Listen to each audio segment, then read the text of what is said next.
On vient le matin et on prépare les antennes ici. Et quand on a terminé, on les met dans un sac et on va chez le client. Et le lendemain, même chose. Les gens viennent ici pour les acheter. Dans les rues de Mossoul-Est, les antennes prennent de plus en plus de place sur les trottoirs. Mais les habitants continuent d'avoir peur après 2 ans et demi sous le contrôle permanent de l'EI. Les djihadistes venaient et fermaient les magasins. Ils les examinaient un par un pour être certains qu'on ne vende rien. Ils surveillaient les gens qui avaient des antennes. Ceux qui en avaient étaient fouettés ou arrêtés. Aujourd'hui, Mohamed installe une nouvelle antenne sur le toit d'une maison familiale.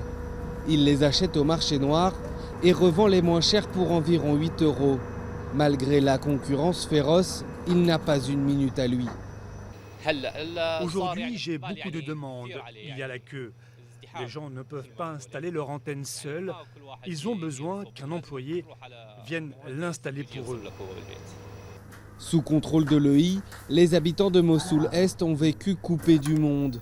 Aujourd'hui, le groupe ne contrôle plus que 7% du territoire irakien et la télévision fait son retour avant même l'eau courante.